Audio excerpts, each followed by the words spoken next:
सभी साथियों को नमस्कार। स्वागत अभिनंदन है आपका अपने YouTube channel SK online hub में। पिछली क्लास में हमने राजस्थान की अफवाह तंत्र में राजस्थान की जो प्रमुख नदियां थी उनका अध्ययन वो हमने किया था। और आज हम इस क्लास में राजस्थान की अफवाह तंत्र के अंतर्गत हम राजस्थान की जो प्रमुख जिले हैं जिनसे कि पर्सन्स हैं वो बार बार हर एग्जाम्स में वो पूछे जाते हैं। तो उन प्रमुख जिलों में जैसे चांबर झील है, खारे पानी की झीलें हैं, मीठे पानी की जितनी भी झीलें हैं उन सभी का हम अध्ययन वो करेंगे।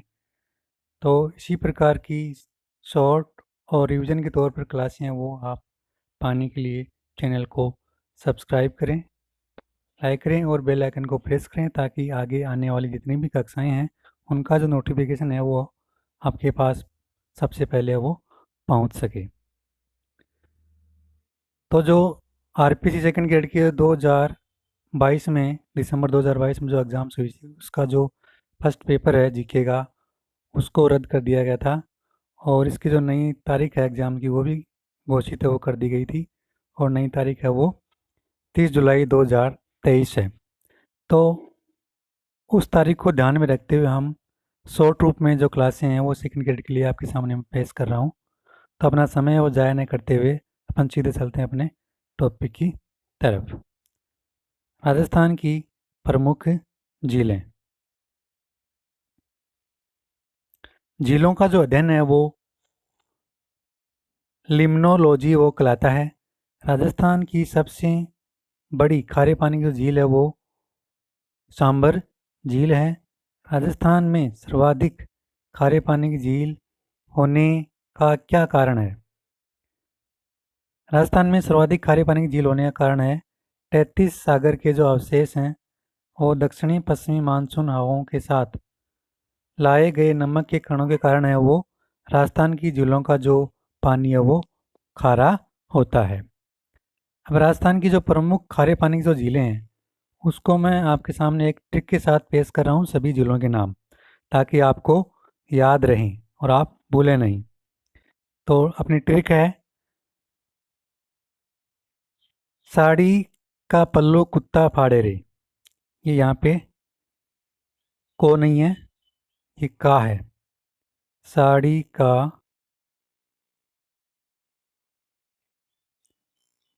का पल्लू कुत्ता फाड़े रे। तो सात से यहाँ पे हो गया सांबर झील, और डी से हो गया यहाँ पे डीडवाना झील, और का से हो गया काओ झील, पै से हो गया पंचभद्रा झील, और लू से हो गया लूणकरणसर झील, कू से हो गया कुचामन झील, और ता से हो गया ताल छापर झील जो कि चूरू में स्थित है, और फै से हो गया इधर ये फलोदी झील, और डे से हो गया डेगाना झील, और रे से हो गया रेवासा झील जो कि सीकर में है। इसके अलावा एक झील और बचती है जो कि खारे पानी की झील है, और वो है आपकी बाप झील। बाप झील ये जितनी जो मैंने आपको बताई हैं बोलकर आपके सामने मैंने ट्रिक के साथ बताई है वो सारी की सारी वो खारे पानी की झीलें हैं। इन सभी झीलों के जो नाम है वो आपको याद रखने हैं, क्योंकि कई बार एग्जाम्स में इनके जो नाम है वो पूछ लिए जाते हैं कि इनमें से चार पांच जो झीलें उनके नाम दे देंगे और पूछेंगे कि इसमें से खारे पानी की झील कौन सी है और मीठे पानी की झील है वो कौन कौन सी हैं। तो अगर आप ट्रिक के साथ इसको आप अगर ध्यान में रखोगे तो आपको ये ध्यान में रहेगी और आप भूलोगे नहीं, और आप अपने सही पर्सन की तरफ वो आप चले जाओगे।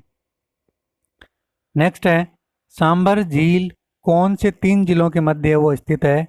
तो सांबर झील है वो तीन जिलों के मध्य स्थित है। उनमें पहला है जयपुर, दूसरा अजमेर और तीसरा है नागौर। इन तीन जिलों के मध्य जो सांबर झील है वो स्थित है। बिजोलिया शिलालेख के अनुसार सांबर झील का जो निर्माण है वो किसने करवाया था? तो बिजोलिया शिलालेख के अनुसार सांबर झील का जो निर्माण है वो वासुदेव चौहान ने करवाया था। चलते हैं अपनी नेक्स्ट स्लाइड पे। इसमें पहला प्रश्न है सांबर झील का सांबर झील में अपना जो जल है वो कौन कौन सी नदियाँ वो गिराती हैं? तो ये प्रश्न जो है ये कई बार पूछा हुआ है। सांबर झील में कौन कौन सी नदियाँ अपना जल वो गिराती हैं?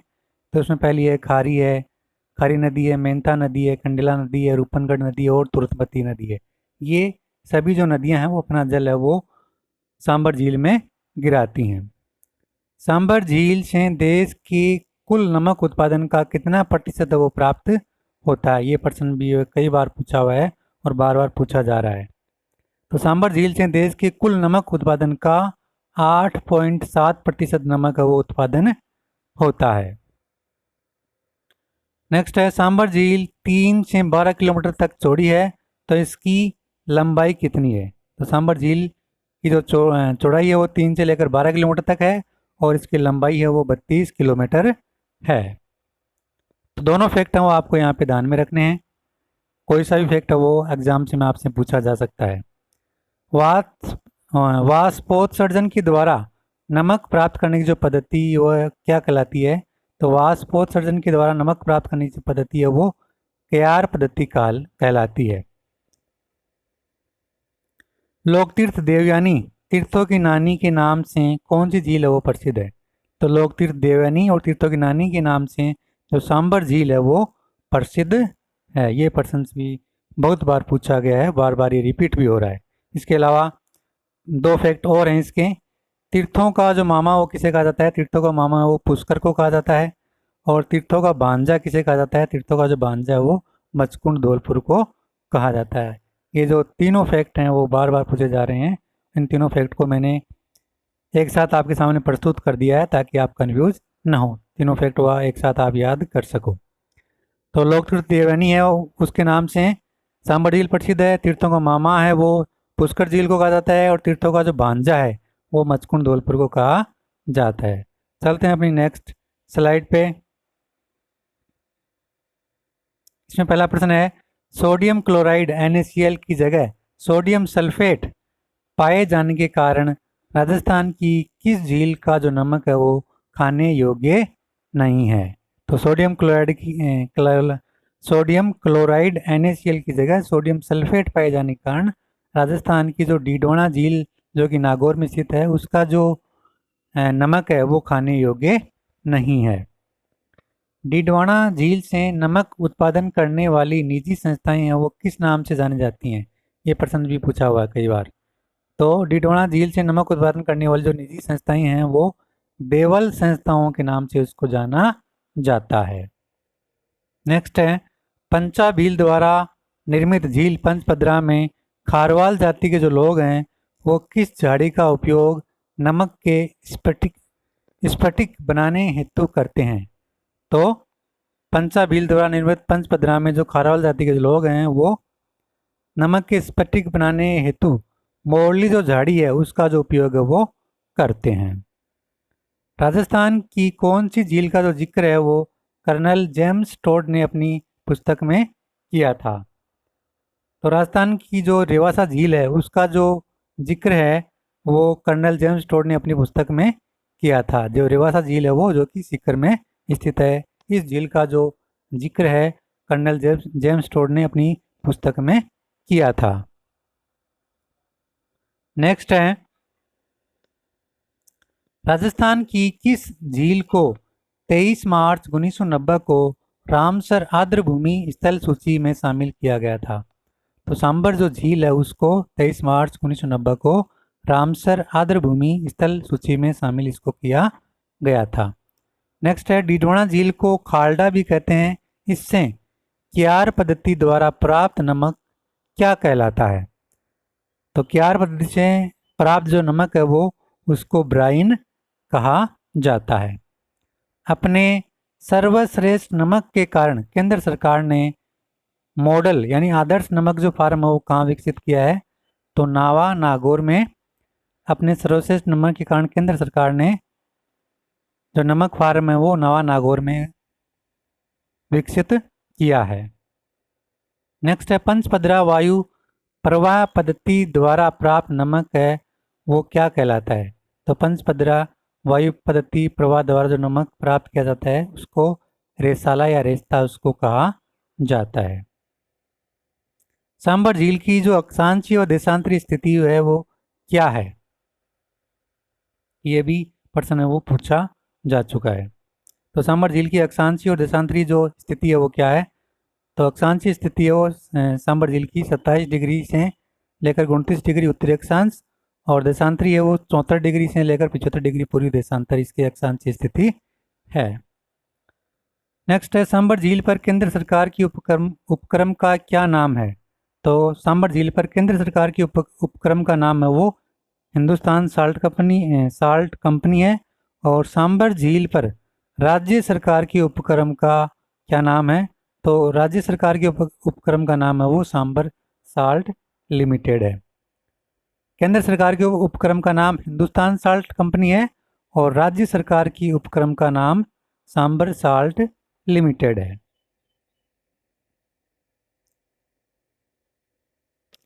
अब हम अध्ययन करेंगे मीठे पानी की झीलें। राजस्थान की सबसे बड़ी कृत्रिम और मीठे पानी की झील है वो कौन सी है? तो राजस्थान की सबसे बड़ी कृत्रिम और मीठे पानी की झील है वो जयसमंद झील है। जयसमंद झील को किस प्राचीन नाम से जाना जाता है? तो जयसमंद झील को डेबर झील के नाम से भी जाना जाता है। ये जो दोनों फैक्ट हैं वो पहले की एग्जाम से पूछे जा चुके हैं। जयसमंद झील का निर्माण किसने करवाया? तो जयसमंद झील का निर्माण है वो महाराणा जय सिंह ने 1685 से लेकर 1691 ईस्वी तक इसको करवाया था। इसका जो निर्माण है वो करवाया था। जयसमंद झील में किन नदियों का जो जल है वो गिरता है? तो जयसमंद झील में गोमती नदी का, जामरी नदी का व बागर नदी का जो जल है वो जयसमंद झील में गिरता है। जयसमंद झील में 7 टापू बने हुए हैं, जिसमें से सबसे बड़े टापू का नाम बाबा का भांकड़ा है। तो सबसे छोटे टापू का नाम क्या है? तो जयसमंद झील पर 7 टापू बने हुए हैं और इसमें सबसे बड़े टापू का नाम बाबा का भांकड़ा है और सबसे छोटे टापू का नाम वो है प्यारी। जयसमंद झील के दक्षिण में जयसिंह द्वारा बनवाए गए महलों का जो पुनर्निर्माण है वो किसने करवाया था? तो जयसमंद झील के दक्षिण में जयसिंह द्वारा बनवाए गए महलों का निर्माण जो पुनर्निर्माण है वो महाराणा सज्जन सिंह ने करवाया था। जयसमंद झील के पास स्थित कटे पटे पठार को क्या कहा जाता है? तो जयसमंद झील के पास कटे पटे पठार को लसाड़िया का जो पठार है वो कहा जाता है। इस स्लाइड में जितने भी फैक्ट हैं वो पहले के एग्जाम्स में पूछे जा चुके हैं। पूरे जो फैक्ट है वो पूछे जा चुके हैं, तो इन सभी फैक्ट को आपको ध्यान में रखना है। चलते हैं अपनी नेक्स्ट स्लाइड पे। पिछोला झील का जो निर्माण है वो किसने करवाया था? तो पिछोला झील का जो निर्माण एक चिड़ीमार बंजारे ने अपने बैल की स्मृति में राणा लाखा के समय वो इसका निर्माण वो करवाया था। गलकी, जिसको नटनी के नाम से जाना था, नटनी का जो चबूतरा है वो कहाँ पर बना हुआ है? तो गलकी या नटनी का जो चबूतरा है वो बिजारी पिछोला झील के किनारे पर ये बना हुआ है। देश की पहली सौर ऊर्जा चलित नाव इस झील में चलाई गई। तो देश की सबसे पहली सौर ऊर्जा चलित जो नाव है वो पिछोला झील में चलाई गई थी। ये फैक्ट भी पूछा जा चुका है। देश की पहली सौर वेधशाला कहाँ निर्मित की गई? तो देश की सबसे पहली जो सौर वेधशाला है वो फतेह सागर झील में निर्मित की गई और यह 1975 में निर्मित की गई थी। तो दोनों फैक्ट मैंने आपको यहाँ पर बता दिए हैं कि कहाँ पर की गई और कब की गई। जगमंदिर व जगनिवास महल किस झील के शोभा वो बढ़ाते हैं? तो जगमंदिर व जगनिवास जो महल है वो पिछोला झील की शोभा वो बढ़ाते हैं। पिछोला झील में कौन सी जो नदियाँ वो गिरती हैं? तो पिछोला झील में सिसारमा और बुझड़ा जो नदी है वो अपना जल गिराती हैं। तो इस प्रकार से आज हमने शॉर्ट रूप में जो राजस्थान की जो प्रमुख ज़िले हैं उनका जो अध्ययन वो हमने किया है। अब इसके अलावा कुछ फैक्ट और बच गए हैं ज़िलों से, तो उसका जो अध्ययन है हम पार्ट 2 में उसका जो अध्ययन है वो करेंगे। तो इसी प्रकार की शॉर्ट और एग्ज़ाम ओरिएंटेड क्लासेस पाने के लिए चैनल को सब्सक्राइब करें और जिन्होंने चैनल पे जाकर जो पहले की जो क्लासें हैं वो नहीं देखी हैं वो सेकंड ग्रेड के जो प्रतिभागी हैं वो ज़रूर देखें, अपना जो रिवीजन है वो ज़रूर करें और अपना स्वयं का आकलन करें। तो चैनल पे जाकर जो पहले की क्लास हैं वो देख सकते हैं और अपने दोस्तों मित्रों में जो क्लास है वो शेयर ज़रूर करें। वीडियो देखने के लिए सभी प्रतिभागियों को धन्यवाद।